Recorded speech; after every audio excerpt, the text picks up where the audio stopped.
look out. Here come former SportsCenter anchor Bob Stevens, esteemed basketball coach Rich Basirico, and Hall of Fame sportswriter Curry Kirkpatrick. And someone's going under the bus. Welcome into Under the Bus. We're going to begin, though, I think, with a guy who will not go under the bus. Probably not this week, probably not next week, probably not ever. I'm going to read you a list, guys. Guys who have had 40-point, 20 rebound games in at least the conference finals or the finals. Wilt, Kareem, Elgin, Moses, Charles, Shaq, and Wemby. I didn't even have to use a second name on any of those guys. How awesome that list is. Victor Wembanyama doing it again last night, double overtime, 41 points, 24 rebounds in 49 minutes as San Antonio beats Oklahoma City in the first game of their series.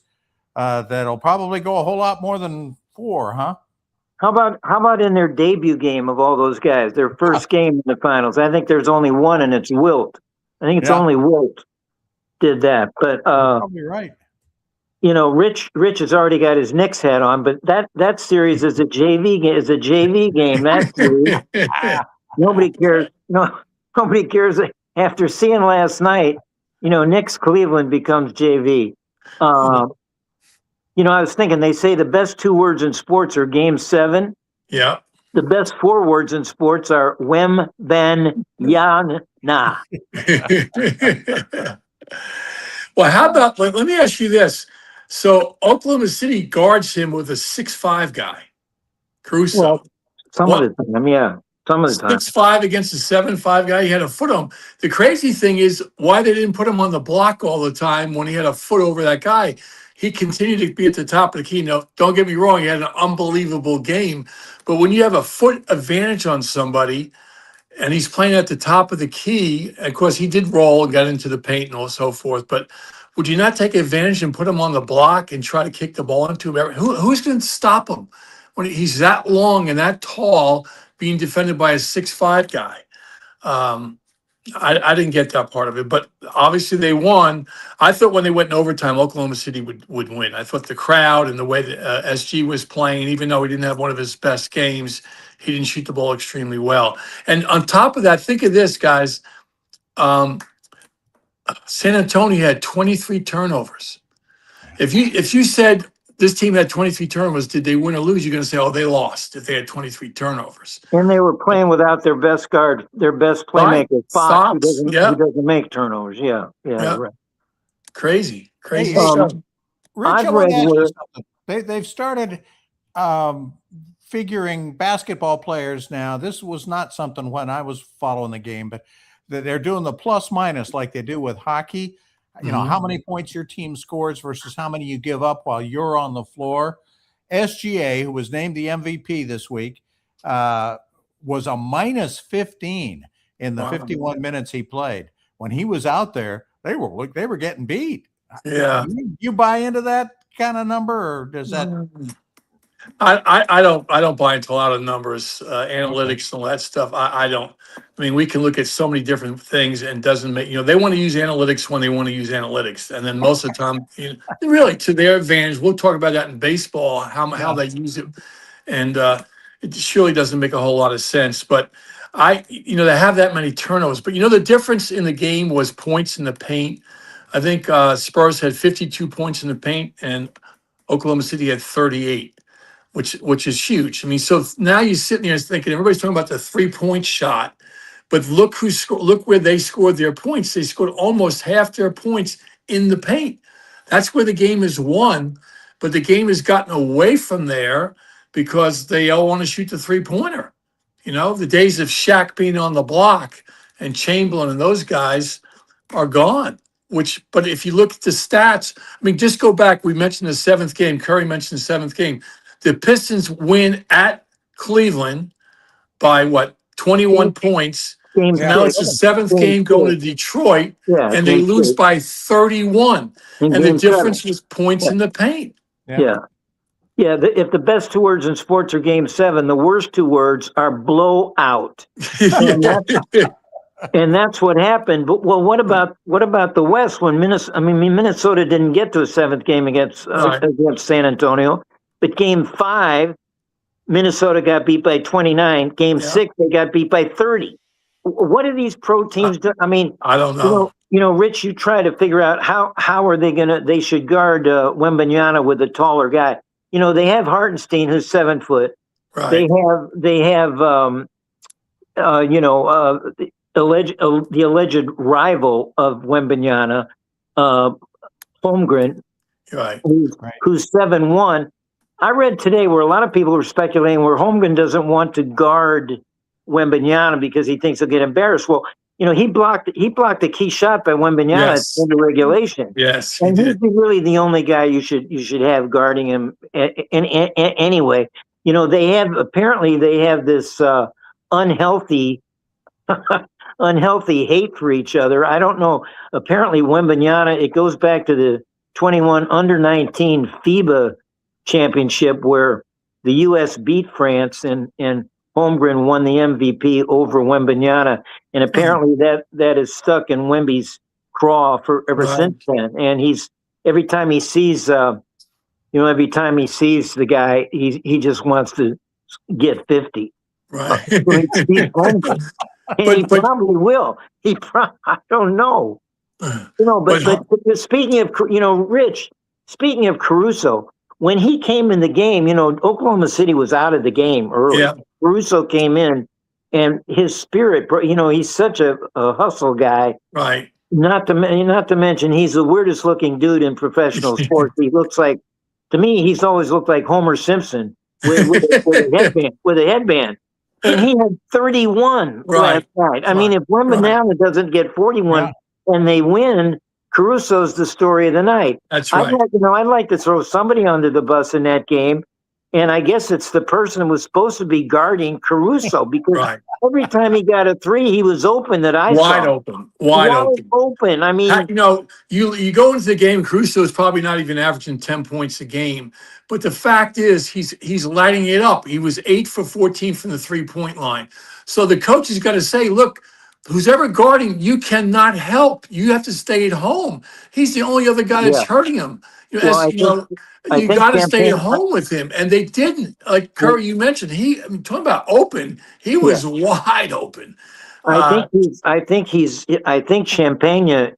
That was his guy. That was his man. Well, he did a terrible job. He was, St. John's own, and he was leaving, as you say. He was leaving Homer Simpson to go double and somebody else. The guy looked like Stephen Curry out there. I mean, when a guy you guys know, you've been around basketball long enough. When a guy has a hot hand, I don't care if he's only averaging 2 points a game. When he's feeling it, you cannot leave that guy alone. You cannot.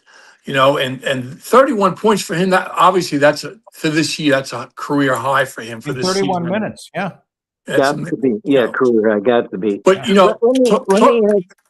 go ahead, Rich. Sorry. I was going to say, defending Wemby, Hartenstein would be the guy, in my opinion, because he's so much stronger. Yeah, I mean, he's a physical guy. He can push him off the block. He's 7 feet. Okay, he still has a height advantage, Wemby does, but his strength will just push him away. He only played like 8 minutes, I think, last night, or some crazy number. Yeah, they got to play them together. They got to play Hartenstein and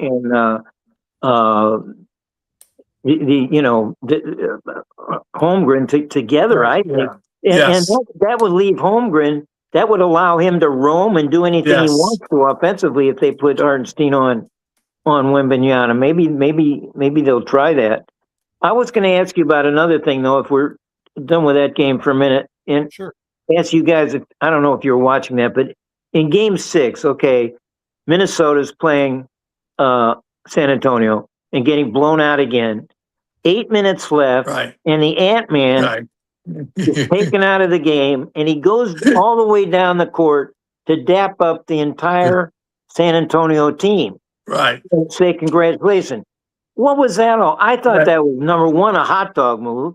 Well, it's BS. To draw attention to himself. And number two, I was just Bush League to me. Right.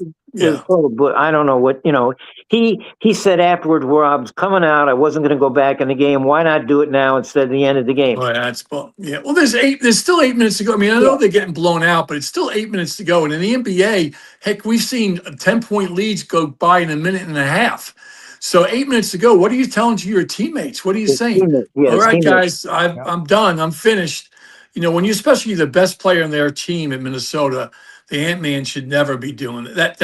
I mean, I think he lost a lot of respect throughout the league, but more importantly, his teammates. Right. Rich, I got two words for you. Reggie Miller. Yeah, I know. Right. Yeah. Right. Hey, well, I was interested. Go ahead, Curry. Well, no, you go ahead. You want to talk about Reggie's this series? San Antonio's won 5 out of 6 against Oklahoma City this year. Is this series, is Oklahoma City in trouble? I think so. I think for sure they are. Okay. I mean, game 2 a must win? I think so, because if they lose and they go down 2-0, now you go into San Antonio. So I think it's a huge game for them. All right. Now, game 1 of the other series, the JV series, as Curry calls it, the Knicks. Well, let me say one other thing about Ant-Man. While they were doing the game in live time, who's the coach that was doing the game? Rich, one of the brothers. Oh, I'm not sure. His brother coached the Knicks. Stan Van Gundy. Van Gundy, yeah. He's on the call. Van Gundy, when Ant-Man did that, Van Gundy said he didn't agree with it either, and he said he'd like to hear what the guys said in the Prime studio afterwards. So sure enough, after the game, Udonis Haslem started, the veteran Miami guy, right. And he sounded angry. He sounded angry at the Ant-Man for what he did. And then they went to Dirk Nowitzki, and Dirk Nowitzki said it's ridiculous. I mean, he sounded offended. I mean, one guy sounded angry, the other guy sounded offended. I think that's what all old school NBA. Right. I'd be interested in what Barkley and Shaq say tonight about it, because it's going to be the first time they have, to talk about it. And they're big fans of the Ant-Man too. So I don't know. All right, we are taping this before the Knicks and Cavaliers play game 1. So we got it. We can caveat everything with that. Cavs' first Eastern final without LeBron since 2018. Well, the first one without LeBron since 1992. I remember that one. Wow. I covered that one. And Lenny Wilkins had a problem that he would not double team or put anybody else on some guy named Jordan. When everybody else wanted that to happen, and so that didn't go well. First of all, we need to throw the Pistons under the bus for letting Game 7 get away. I'm tired of hearing Cade Cunningham be spoken of as an MVP candidate. I mean, he has totally died in this series, both Game 5 and Game 7 at home. The Pistons, I don't know. I don't know how an entire team can collapse like that. As Rich said, they win by 21. The next game they go out and lose by 31. On their home court. What are you talking about? Yeah, and they made who's Bob? Who's Cleveland? Jared Allen, Cleveland's big center. They made him look like Will Chamberlain, for God's sakes. I mean, Does Cleveland put their 2 big guys in there in this series and make a big deal out of it, like we were talking about Oklahoma City doing to San Antonio? Would that be the way you do it if you were trying to defend the Knicks? Absolutely, yeah. And I would take the same approach they did in the 7th game against Detroit, because that all worked for them defensively and offensively. I mean, as you know, the Knicks, the majority of the scoring is by, Brunson, OG, and Towns. Right. And Towns gets his points. He's out on the perimeter. He's trying to draw the defense away from the basket. But I think Cleveland matches up fairly well. Mobley and Allen are pretty darn strong. And, of course, you talked about, during the regular season, Harden wasn't even on the team when they played, did they? I mean, did Harden play? You're right. Yeah. Right. So that makes a difference. The only thing about Harden is he turns the ball over a lot. For a guy who's a veteran, he gets really sloppy with the ball. Yeah. So we'll see. I think it'll be a good series. I really do. Knicks have Well, not played in a while. Is there going to be a rust factor? I think so. I really do. I think there'll be a factor in that. And same thing happened to Oklahoma City last night. Yeah. They hadn't played in 7 days. I think the Knicks, it's like 10 days. Yeah. I think there's a factor. But Cleveland only had 1 day rest. They won 7, they won 7 games. They only had 1 day off in between. So we'll see. We'll see. can we give an epitaph to the Pistons? I want to call out VJ Bickerstaff, the Detroit Pistons coach, Yes. who in the third quarter, they went to the third quarter, they went live into the huddle. And Bickerstaff, he said, look, this is where we've been before. He said, let's play with spirit. Let's play Pistons basketball. We got nothing to worry about. He was getting beat by 26 at the time. What are you doing? We'll let him lead the group under the bus with that bunch.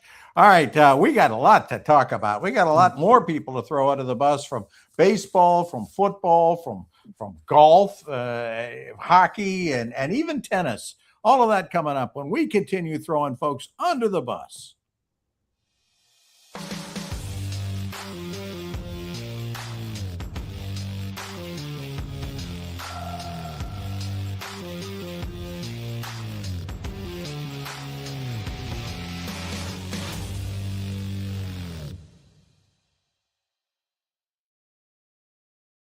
Welcome back Under the Bus. Bob Stevens, Curry Kirkpatrick, and Rich Basirico. We don't need to spend any time on the schedule reveal, I don't think, in the NFL, but we do need to spend a little bit of time on Aaron Rodgers deciding to come back to the Pittsburgh Steelers to play for his old coach, Mike McCarthy. Thoughts? Is this going to be a bunch that's going to end up under the bus? I think he will. What is he, 42 now? 42 or 43? But the Steelers really had no choice. Who do they have as a quarterback? I mean, think about who's on their roster prior to Aaron, re-signing. They got 2 Howard, rookie last year, have a new rookie this year, the kid from Penn State. I think that they have one other veteran on the team. Yeah, I don't think they had a choice but to re-sign him if he wanted to, which he did. But I mean, he's old. He's an old quarterback. Oh, we're old. 42. Well, that's true too, but we're not playing professional football. He's 42, going on 62. The long Pittsburgh nightmare, though, is finally over. At least he's signed. But everybody's hailing this as a great reunion between McCarthy and Aaron Rodgers, who, by the way, did win a Super Bowl in Green Bay together, right? And you know who they beat? Yes, they did. But, you know who they beat? Well, okay. But wait, didn't that pairing end in disaster, recrimination, ugliness? I mean, Aaron Rodgers got McCarthy fired at Green Bay, didn't he? I thought at the end everybody hated everybody. Yeah. So now they're coming back and they're going to forget. I mean, as you say, Aaron Rodgers is only 42. He's not 62. He can still remember things. I don't know. Yeah, but now McCarthy's 62, and he probably can't. So, well, I want to ask you something about these 2 young guys, though, Allard and the other guy, Will Howard from Ohio State. If you were McCarthy and you were given the choice of having to coach a semi-broken down guy that you didn't get along with the last time you saw him, and 2 young guys to develop and maybe waste a season, but getting them ready to play in the NFL, or finding if one of them is ready, what would you rather have? I mean, there's no future in Aaron Rodgers, right? Past game 10 of this year. Past game 10, you think he'll last 10 games this year? No. But next year is the great quarterback class. And I still think you want to throw Rodgers in there for now. I mean, I would, if I'm a Steeler fan, I'm thinking better Rodgers than Mason Rudolph. Better Rodgers than Kyler Murray, who they had a chance to sign or at least go after. They could have gone after him, but they decided. Yeah. And he signed with he signed the minimum, $1.3 million, the veterans minimum. Rodgers is going to be paid $25 million. You think that'd be a little difference in cost if they had Kyler Murray instead of Aaron Rodgers? Yeah, they're going to pay $1.3 million a game, and instead of $1.3 million for the season. Good point. The whole arrangement is very weird to me. I mean, it seems like, and a lot of people have. I'm not the first one to say this, but the Steelers for the last few years are just seem to be satisfied with the status quo. They just, this big thing they always say, oh, what's his name? Tomlin never had a losing season. Well, is that the bar now for the Pittsburgh Steelers? I mean, I would think they'd be trying to do something, rather than stay in the middle of 10-7, 9-8 every year and picking in the middle of the pack. In Cleveland, they called it the velvet rut that the Cavaliers were in. They were good enough to get deep into the playoffs with the bunch that they had, but they could never get Jordan. They could never beat Jordan, and they never did anything drastic to try to. And so they called it the velvet rut. And I think that's kind of where the Steelers are. Yeah. I love that phrase. That's a great phrase. Okay. You probably invented it. You probably wrote that story. And I wish I had. I'd like to know this though.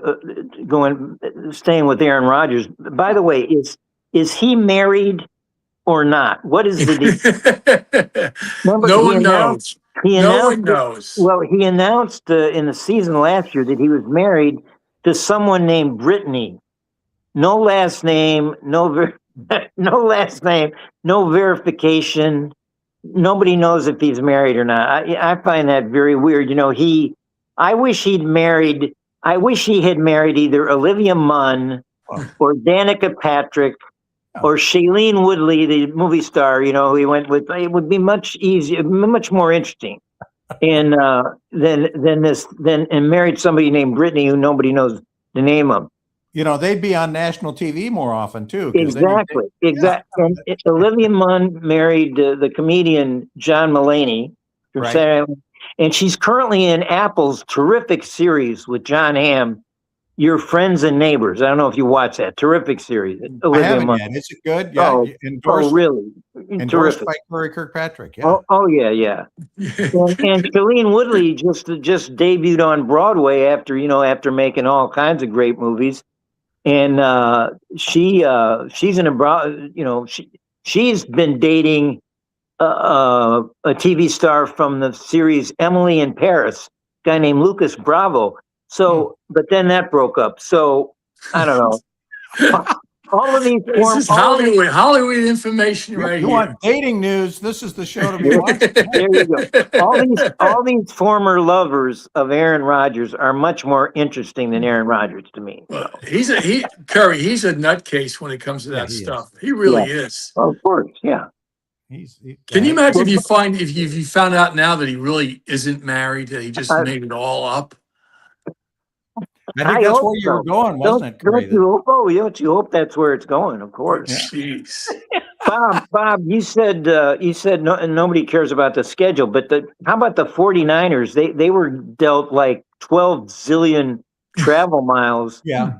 Going to Australia, going to Mexico. What is that all about? I mean, that's a key thing, isn't it? Of course. When you travel so much.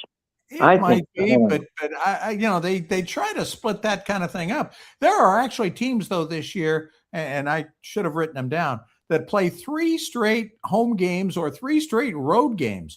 I never thought that ever happened. Yeah. And Dallas has got this easy schedule where they don't play any. I think they don't play any road games after a bye or something like. I don't know. It's very. It seems very. The difference with Dallas is that they'll play like it anyway. They'll make it hard. And they'll use it. Jerry will use it as an excuse. Of course. We didn't get a hard enough schedule. He'll do that. Any other football talk, and then, or we'll take a break. We'll come back with baseball and tennis and all kinds of other good stuff. Let's do that. Take a break, and we'll come back. We've done what we could with the NFL. They were only worth 10 minutes this week. How about that? Still to come. Lots of people under the bus. Stay with us.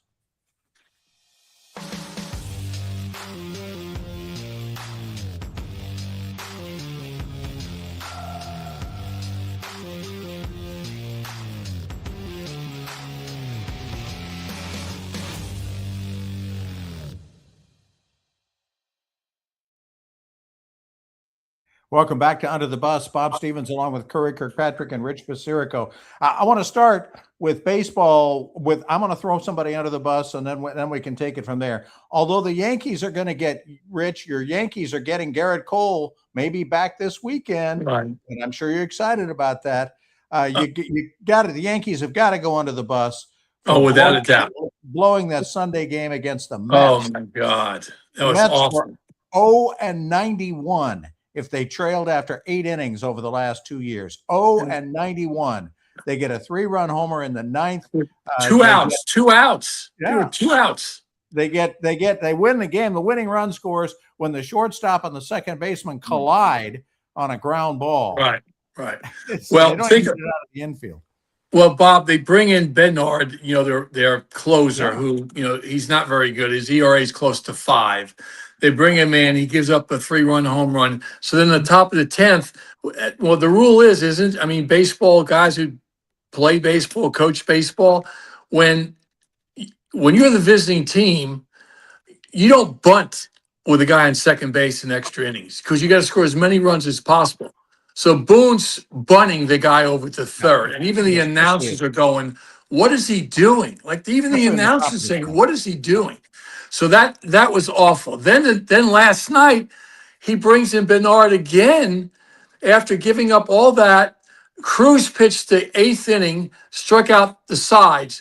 Could he not have him pitch the 9th inning? Well, is that like humanly impossible that a guy can pitch 2 innings? Is that like, oh my God, he pitched 1 inning. I can't let him pitch another inning. And what do you think Bedard does the first thing? Gives up a walk and then a double. So now it's 7-5 to 7-6. And by the grace of God, he got out of the inning, which I have no idea why he's even pitching there. Why I'm so upset about all this stuff that's going on with the Yankees. Let me just throw, here's another thing. So today I looked at the lineup. So they got Grisham batting first. He's batting 166. They got McMahon batting 183, batting in the 6th slot. They got Spencer Jones, who's batting 167 in the 8th slot. They got Goldschmidt, who over the last 10 games, he's batting 433. Do you know where he's playing tonight? On the bench. Huh. Because he needs to stay off. Because there's a right-handed pitcher pitching.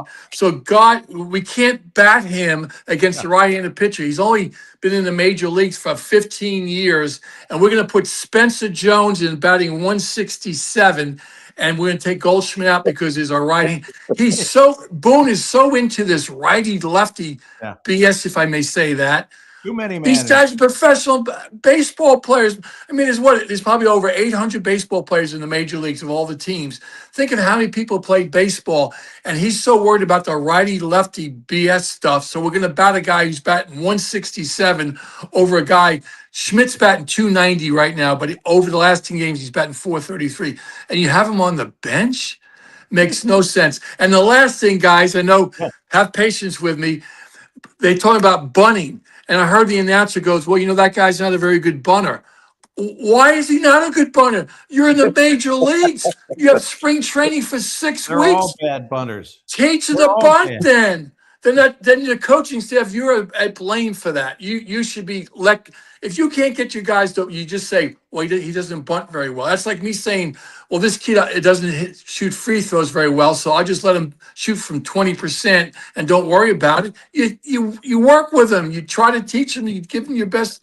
It's Major League Baseball plays paying. I get paid $10 million. I don't have to bunt. Why? Because I can't. I can't bunt. Rich, I can't believe you're upset about all those things over Chisholm's pants. You didn't even mention Chisholm's pants. Curry, he's a turd. They got to get rid of him. Wait a minute. He's not a Yankee. He's not a family Yankee. show. This is a family podcast. What are you talking How about I'm that? so upset. I can't get over all this stuff. What is the deal? Well, tell me the deal with those pants. How long has he been wearing those? He just started doing that. He's a nutcase. He's just started. Of course, but I love it. I love the pants. Come on now. Great look, a great Yankee. He looks like Yogi Berra in those pants. He does. You're right about that. He does. He really does. That's the first connection we've ever probably had on any podcast of him with Yogi Berra. Hey, would you guys, do you throw anybody under the bus for last night's A's-Angels game? The A's pitcher, pitcher, has a no-hitter into the ninth inning, gives up a hit on the third pitch. Okay, fine. He's still only thrown 102 pitches, but then Zach Neto hits a two-run homer and wins the game on the 105th pitch. The manager, Katse, said, I wanted him to get the no-hitter. I wanted him to get it done. And I agree with that. I agree with that. I was going to bring somebody in if Trout was coming to the plate, but Trout was the next hitter. So, they got it done before Mike Trout. Right. You throw anybody under the bus for that, or you let it go? No, I don't know. I mean, he's pitching no hit. You got to let him go for it. You do. And once he gives up the hit, I mean, okay, I don't necessarily think you just take him out. I mean, probably the last thing you think he's going to give up is a home run. I mean, it's a one-run game, but I just feel bad for the pitcher. Usually the pitcher's taken out right away if he gives up the hit, right? That's true. Get him out of it. Yeah, that is true. Yep. But psychologically, he's destroyed. I want to throw the Buffalo Sabres, the team we were going to root for. This is so sad. Another seventh game on home ice. They've never won. I don't think the Sabres have ever won a seventh game. I think weren't they saying that last night? 1-6. I think they're 1-6. Oh, one? Okay. Well, the thing I want to throw them under the bus for is because they were not very good at home in the playoffs. They were 2-5, and they were 5-1 on the road. The night before Game 7, they put them all in a hotel in Buffalo. Yeah. They didn't stay at home. The guys did not stay at home. They went to a hotel so that they could pretend it was a road game.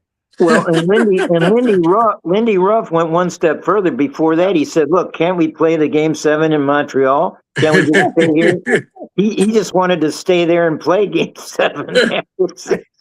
You play all season to get home ice advantage, and then you want to give it up, huh? Yeah. Wow. Carolina is probably going to take Carolina hasn't played in 10 days.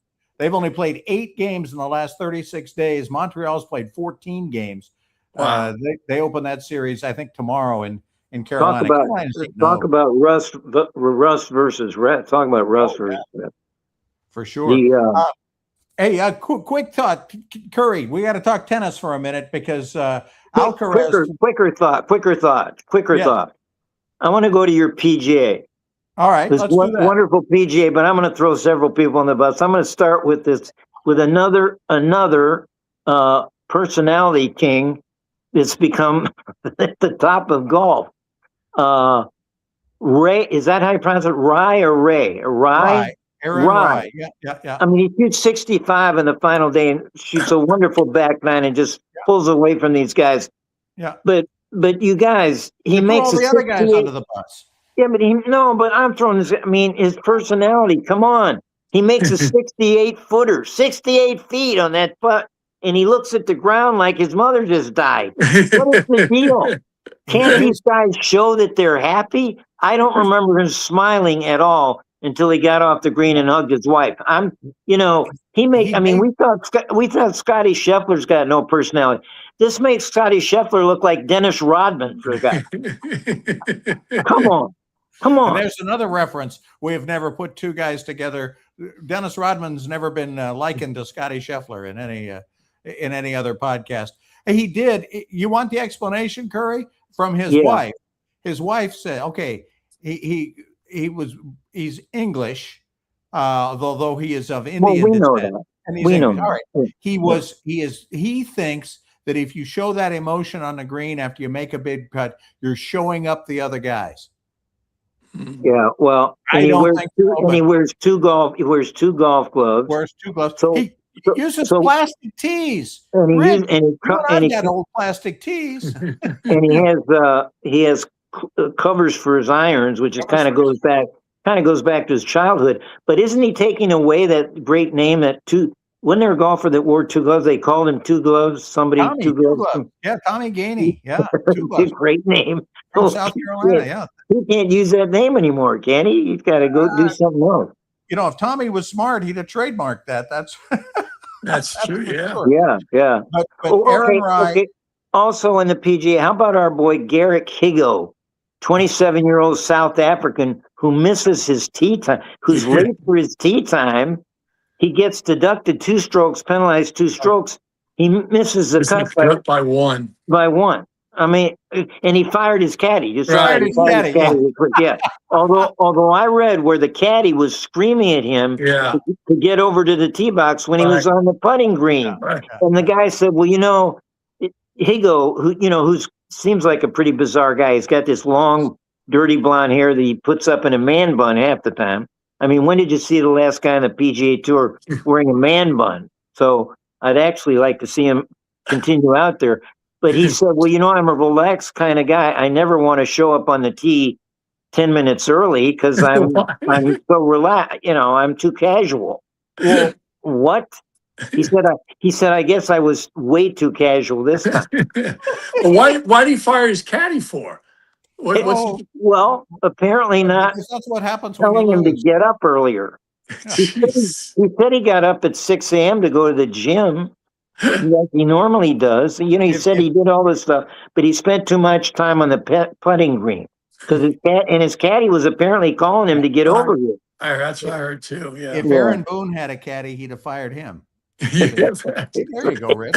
Aaron Boone doesn't fire anybody. Aaron Boone is worried about psychologically how these guys are feeling. We don't want to hurt anybody's feelings. I'm going to play Bednar, pitch the next day because I don't want to hurt his feelings. That's his Curry, problem. I love the outrage over Aaron Rye because everything you have read since then, the guys, and people ask me from my years on the tour who were the nicest guys, and I said they're all really pretty nice.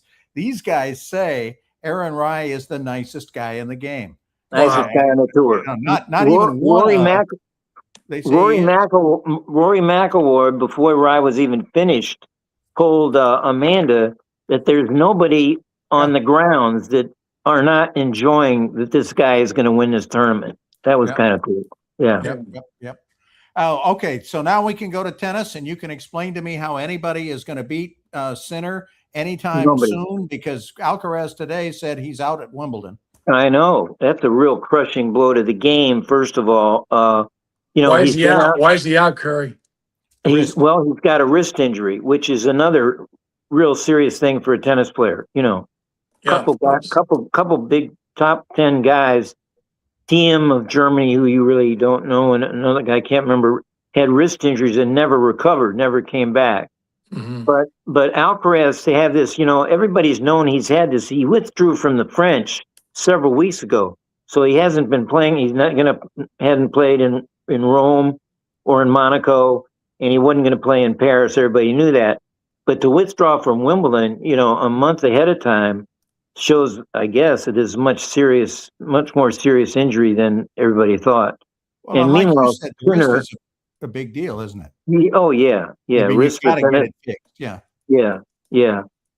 Meanwhile, Sinner is just, of course, destroying people. I think he's won like 26 straight matches, which on the tennis tour is tough to do, as we know. But, I think he'll lose along the way. I don't think he'll lose in the majors, though. He seems really locked in all the time when he ever comes to the court. He doesn't seem like a guy that, would give a non-entity any kind of breaks. And he seems to play at the top of his game all the time. All right. Anybody last under the bus? I have one. Go ahead. Rashee Rice, the wide receiver, Kansas City. How about him? He gets off. He had to plead guilty for driving like a maniac, going 119 miles an hour and hurting people, and says he learned from all that, and that he was He's a better person because of it. So instead, he just got sentenced to 30 days in jail because of being tested for marijuana. Now, how stupid can you be? I mean, you go through all this, you lose. I mean, he got suspended for 6 games, with the Chiefs. Luckily, he didn't spend a lot of time in jail, and now he has to spend 30 days in jail because he's sitting there smoking some weed.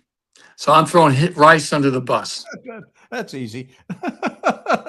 That was an easy one. I'm going to throw Curry. You got one? You got under the bus? I got one more. I got one more Go ahead. PGA player from the PGA. Our boy John Rahm. Everybody misses in the first round. He's on the 7th hole, 170 yards out, and he hits it over the green, and he's mad at himself. So he takes another swing, which he called later an air swing. It takes a huge divot, and this huge piece of grass goes flooring toward the crowd, and it hits a tournament worker who was working the rope line in the face. Yeah. Hits him in the I guess it hits him in the face and the jacket. Okay. But he was kind of stunned. This is how hard that thing went. It made a grass stains on his jacket. I mean, smack. That's how hard Rahm hit it. And he went up and consoled the guy. But then Rahm said later, I couldn't feel worse. I've got to find that guy and give him a present. A present? And he will. Usually they sign a glove or they do something. He should have signed the piece of grass. Give it to him. And he said, I need to track this guy down and give him a present. What are you talking about? Cover up for me losing my temper, right? Yeah. All right, I'm going to throw an under the bus because we did not talk about this last week, and that was setting up the Preakness. We did not pick winners for the Preakness. I'm throwing all of us under the bus for that, but particularly myself because I would have picked the winner. Napoleon Solo, a gray horse. You always pick in a big race a gray horse if he has decent odds. And Napoleon Solo went off at 10-1, and I would have picked it. I would have had the winner, and I didn't. So congratulations. Congratulations, Bob. Yeah. Congratulations. Yeah, that's a good. When are you gonna collect your money? Well, yeah, I'll go collect the money I didn't get. Oh my goodness! All right, well, we'll give you another shot at the Belmont in a couple weeks. That's right. Yeah, the gray horse. Hopefully, if this horse runs, he'll have decent odds, and I'll pick him to win. Okay. Yeah, and the Belmont's gonna make history because no horses that ran in the Derby, no horses that ran in the Preakness are going to run in the Belmont. Wow, that would be great. How about that? No, I'm just making that up. Okay. No, I would believe it. That's how the horse racing business is these days. Yeah, they just keep doing bad things to themselves. They've got to change the schedule. They got to move the Belmont back and move the Preakness back and give 2-3 weeks between each. Got to do it. Yep. And on the 250th anniversary, maybe they ought to run the Belmont at the White House. Like the UFC, just before or after the UFC. Well, they'd have to move the UFC ring. Yeah, the cage. They have to move the cage. Run around the outside of the ring. Make it a shorter race. Guys, thanks. It's been fun. As always. Yeah, we'll go get them again next week. We want to thank Worldwide West. We didn't do that last week either. We're going to do it. Worldwide West Curve for producing, Justin Jarrett for his performance, whatever performance he had in this show. We thank him for that, and we thank you all for watching. We'll be back next week and throw some other people under the bus. Go Knicks. Oh.